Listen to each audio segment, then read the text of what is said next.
दोस्तों, आपका बहुत बहुत स्वागत है मेरे चैनल इजी टू लर्न में। फ्रेंड्स, आज हम सॉल्यूशन की जो है चैप्टर क्लास 12 का एक चैप्टर है सॉल्यूशन, उसकी डेफिनेशन वगैरह हम स्टडी करने वाले हैं। ठीक, तो देखें एक्चुअल में क्या रहता है कि जो सॉल्यूशन जिसको हिंदी में अपन लोग क्या बोलते हैं, विलियन बोलते हैं। ठीक है, ये इसको विलियन कहते हैं। ये दो पार्ट से मिलकर बनता है। ठीक है, एक होता है विलेय और एक होता है विलायक। ठीक है, विलय और विलायक मतलब सॉल्यूशन जो रहता है वो दो पार्ट से मिलकर बनता है। एक होता है इसका सॉल्यूट और एक होता है इसका सॉल्वेंट। दो पार्ट्स होते हैं। तो सॉल्यूट हमेशा क्या रहता है, जो लेस अमाउंट में हो, कम मात्रा में हो। ठीक है, यानी लेस यानी जो कम अमाउंट में हो। ठीक है, लेस अमाउंट या कम मात्रा जो रहता है वो। और सॉल्वेंट हमेशा क्या रहता है, मेजर अमाउंट में रहता है। ठीक है, मेजर अमाउंट। ठीक है, तो स्वाभाविक है जो कम मात्रा में होता है वो बड़े वाले जो अधिक मात्रा में होता है उसमें डिसॉल्व हो जाएगा। ठीक है ना, यानी उसमें घुलित हो जाएगा। तो डेफिनेशन क्या है, जब सॉल्यूट और सॉल्वेंट की यदि हम डेफिनेशन बोलेंगे तो मतलब यहाँ पर हम ये बोलेंगे टू और मोर, है ना, टू और मोर substance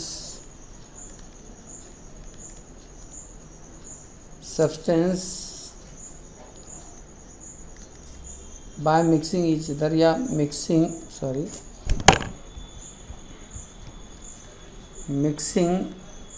each other to make solution मतलब ये जो है आपस में मिलकर क्या बनाते हैं, सॉल्यूशन। ठीक है, तो मैंने आपको बता दी इसमें सॉल्यूट और सॉल्वेंट होते हैं। अब बहुत सारे एग्जांपल्स हैं हमारे पास। वो तो जैसे आप देखें, अब मिल्क भी क्या है, एक्चुअल में वो एक सॉल्यूशन है। जो शुगर सॉल्यूशन है ना, शरबत अपन बनाते हैं कि नहीं, ये जैसे कोल्ड ड्रिंक्स हैं, ये भी क्या है, सॉल्यूशन है। यदि हम एयर बोलेंगे तो ये बहुत सारी गैसों का सॉल्यूशन है। जो सी वाटर है ये भी एक प्रकार का सॉल्यूशन है। यदि ब्लड को देखा जाए तो ब्लड भी एक प्रकार का सॉल्यूशन है। मिल्क देखा जाए तो मिल्क भी एक प्रकार का सॉल्यूशन है। इवन आप देख सकते हो कि सॉलिड सॉल्यूशन भी आते हैं, जैसे स्टील, अब ये भी एक सॉल्यूशन ही है ना। तो ब्रास जो है, तांबा जो है, मतलब उससे भी बनता है। ये सब मेटल सॉल्यूशन है।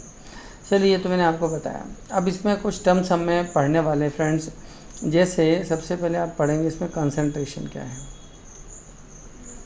तो कंसंट्रेशन के बारे में हम स्टडी करने वाले, सांद्रता। ठीक है, तो कंसंट्रेशन एक्चुअल में क्या है कि एक पहले इसको समझिए कि किसी भी सॉल्वेंट में जब हम सॉल्यूट मिलाते हैं, जैसे आप जनरली चाय पीते हैं तो कभी चाय ज़्यादा मीठी हो जाती है तो हम ये सोचते हैं कि इसमें कम सॉल्वेंट मतलब सॉल्यूट जो है, सॉल्वेंट के टर्म्स में बात नहीं करते कि पानी कम मिला है या ज़्यादा मिला। हम लोग ये जनरली बोलते हैं कि इसमें शक्कर कम या ज़्यादा है। मतलब कंसंट्रेशन हमेशा सॉल्यूट का देखा जाता है कि अमाउंट ऑफ जो सॉल्यूट है वो कितना डिसॉल्व है। ठीक है, तो डेफिनेशन भी सॉल्यूट पर ही होगी। तो amount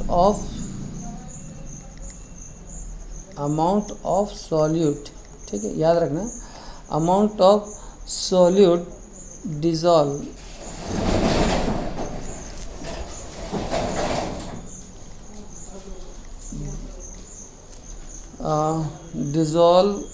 in per liter volume of solution. ठीक है, ऑफ सॉल्यूशन या हम देखेंगे या पर किलोग्राम या पर kilogram weight of solution, weight of solution, ठीक है, is called concentration, is called concentration, ठीक है। तो ये आपकी कंसंट्रेशन है। तो कंसंट्रेशन एक्चुअल में क्या है, मैं आपको बहुत ही माइनर वर्ड में बताऊं कि एक हम सॉल्यूशन बना रहे हैं। आपको यहाँ पर मैं दोनों डेफिनेशन बता दे रहा हूँ। यहाँ यदि आप इसको या तो आप इसको लीटर की टर्म्स में नापोगे, यदि या तो आप इसको वेट की टर्म्स यानी किलोग्राम में नापोगे, या तो लीटर में या आप किलोग्राम में, ठीक है।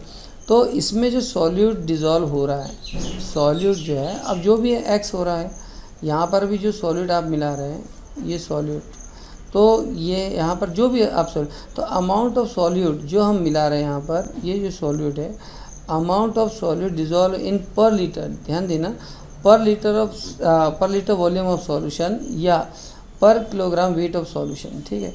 तो आप इन दोनों में से किसी में भी देखो, जो कंसंट्रेशन है दोनों में निकल सकता है, यानी पर लीटर भी निकल सकता है, पर किलोग्राम भी निकल सकता है, तो इसको हम लोग क्या बोलते हैं, कंसंट्रेशन।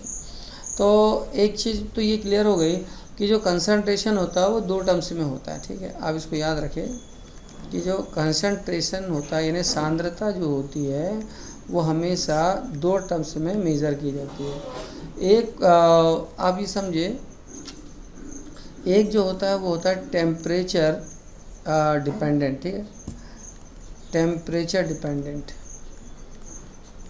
ये डिपेंडेंट, और एक होता है टेम्परेचर जो टेम्परेचर इंडिपेंडेंट। तो एक होता है टेम्परेचर डिपेंडेंट जो टेम्परेचर पर डिपेंड करता है, और एक टेम्परेचर पर से इंडिपेंडेंट होता है। वो कौन कौन सी जो टर्म्स होती है वो जो टेम्परेचर पर डिपेंड होती है वो आपको बताता हूँ। जैसे percentage volume upon volume percentage पहला, ठीक है, या वेट अपॉन वॉल्यूम परसेंटेज भी निकलता है। इसके अलावा मोलेरिटी भी निकलती है, मोलेरिटी, ठीक है, जिसको हम लोग स्मॉल m से रिप्रेजेंट करते हैं। इसके अलावा नॉर्मेलिटी भी निकलती है, नॉर्मेलिटी जिसको हम लोग कैपिटल N से शो करते हैं, या ppm यानी पार्ट्स पर मिलियन, ठीक है। पार्ट्स पर मिलियन भी दो तरह से होता है, यानी वेट अपॉन वॉल्यूम, और जो दूसरा होता है वो होता है वॉल्यूम अपॉन वॉल्यूम, ठीक है। इसके अलावा आप निकाल सकते हैं फॉर्मेलिटी है। ये सब कंसंट्रेशन की यूनिट्स है ना, आप इसको याद कर लें। जैसे यहाँ पर मैं इनके नंबर्स डाल देता हूँ। तो ये जो 6 टर्म्स हैं टेम्परेचर डिपेंडेंट कंसंट्रेशन के लिए है। और यहाँ पर यदि हम देखें टेम्परेचर इंडिपेंडेंट में, तो मेनली है वेट अपॉन वेट फ्रैक्शन है, ठीक है, और दूसरा है वॉल्यूम अपॉन वेट फ्रैक्शन है, ठीक है, या ratio, volume upon weight ratio भी है। इसके अलावा एक तो है मोलेलिटी, ठीक है, मोलेलिटी जिसको हम लोग स्मॉल m से रिप्रेजेंट करते हैं। इसके अलावा अपना है मोल फ्रैक्शन, ठीक है, अगला है आपका मोल फ्रैक्शन जिसको आप लोग जनरली x से रिप्रेजेंट करते हो। और इसमें एक ppm भी होता है, ppm उसमें वेट अपॉन वेट होना चाहिए, ठीक है। तो ये जो है ये सब आपकी कंसंट्रेशन की यूनिट्स हैं। इस तरह से हम कंसंट्रेशन को मेज़र करते हैं इतने तरीक़ों से, ठीक है। चलिए अपन इसमें से कुछ को देखते हैं। एक टर्म्स को ये देखते हैं। पहले तो आप इसमें एक टर्म देख लो पहले, स्ट्रेंथ। तो स्ट्रेंथ क्या है ना, स्ट्रेंथ यानी जिसको हम लोग ताकत, शक्ति भी बोलते हैं। तो स्ट्रेंथ को जनरली अपन ऐसे रिप्रेजेंट करते हैं। तो क्या रहता है स्ट्रेंथ, आप याद करो, मास ऑफ सॉल्यूट, ठीक है, मास of solute, mass of solute dissolve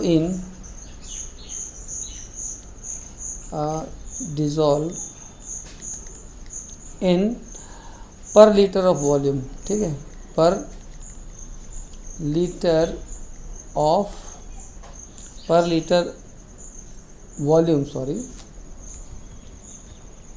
पर लीटर वॉल्यूम ऑफ सॉल्यूशन, ठीक है। Solution is called strength. ये आपकी क्या है, स्ट्रेंथ है। स्ट्रेंथ का यदि हम बताऊं, मैं आपको पहले फॉर्मूला लिखकर बताऊं, फिर मैं इसको डिटेल में एक्सप्लेन करते हैं। अपन यहाँ पर mass of solute whole upon per litre volume of solution, ठीक है। यानी अपन यहाँ पर लीटर वॉल्यूम ऑफ सॉल्यूशन, ठीक है। और यदि हम रिप्रेजेंट करें इसको, हम लोग क्या जनरली यहाँ पर वेट भी लिख सकते हैं, ठीक है, क्योंकि वेट और मास सेम चीज़ ही है। यहाँ पर weight upon solute divide by litre volume of solution, ठीक है। तो वेट को या मास को हम लोग जनरली किससे लिख सकते हैं, W से, तो W अपॉन VL, ठीक है। ये याद रखना है, इसमें जो इसकी यूनिट्स होती है ना, इसकी यूनिट होगी ग्राम पर लीटर, ठीक है। सबसे मेन इम्पॉर्टेंट है, ये मोस्ट इम्पॉर्टेंट पार्ट है कि इसकी जो यूनिट होती है वो ग्राम पर लीटर होती है।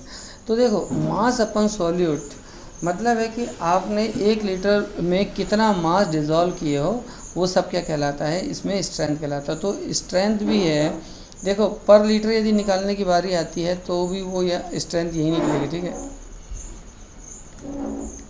ठीक है। चलिए, क्योंकि सब टेम्परेचर, जहाँ पर भी वॉल्यूम आया सब टेम्परेचर डिपेंडेंट है। तो ये जो 7 यूनिट में से हमने पहली यूनिट पढ़ लिए फ्रेंड्स कि ये क्या है, स्ट्रेंथ। स्ट्रेंथ क्या रहता है कि आपने 1 लीटर सॉल्यूशन में आपका सॉल्यूट कितना मिक्स है, ये कहलाता है आपकी स्ट्रेंथ।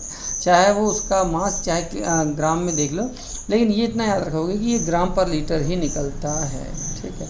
क्योंकि इसके बाद मैं आपको कभी बताऊंगा, नोट करके आप लोग नोट डाउन कर लो कि ये यहाँ पर वेट अपॉन वॉल्यूम भी एक आता है यूनिट।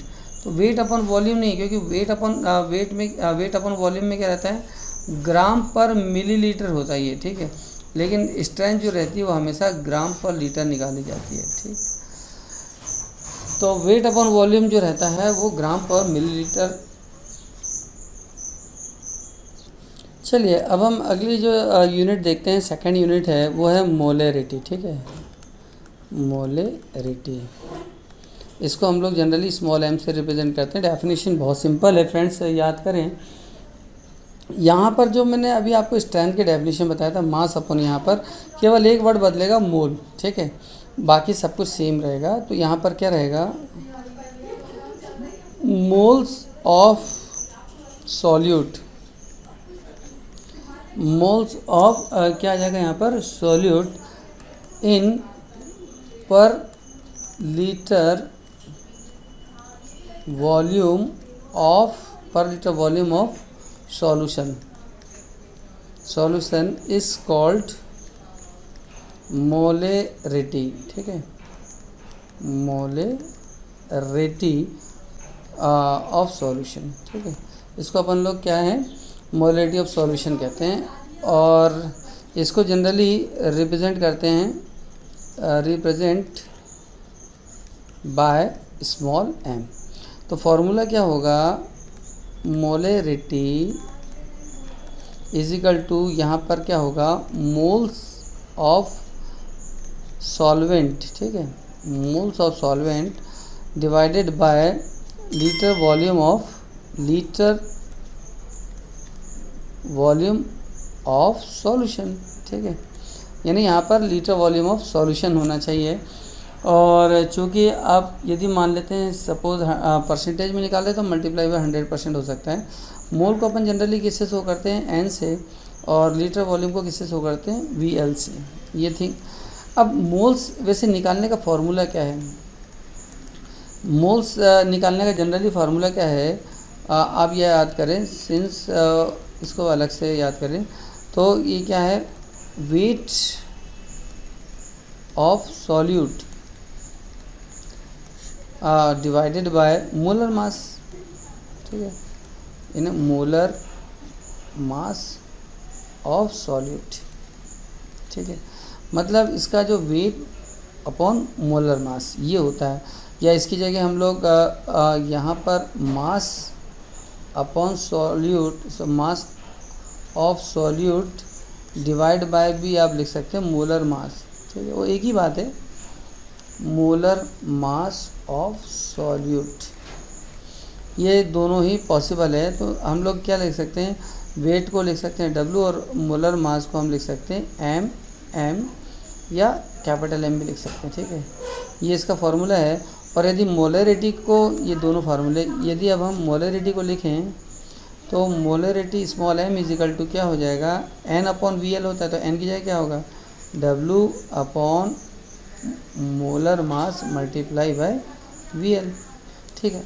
और यदि मान लेते हैं इनकेस आप VL की जगह मिलीलीटर में यदि करोगे तो क्या हो जाएगा, हमें 1000 का डिवाइड करना पड़ेगा, डिवाइड वाली टर्म ऊपर चली जाएगी, तो यहाँ पर ये हो जाएगा अपॉन वॉल्यूम इन मिलीलीटर, ठीक, तो ये इसका फार्मूला बन जाएगा, ठीक है।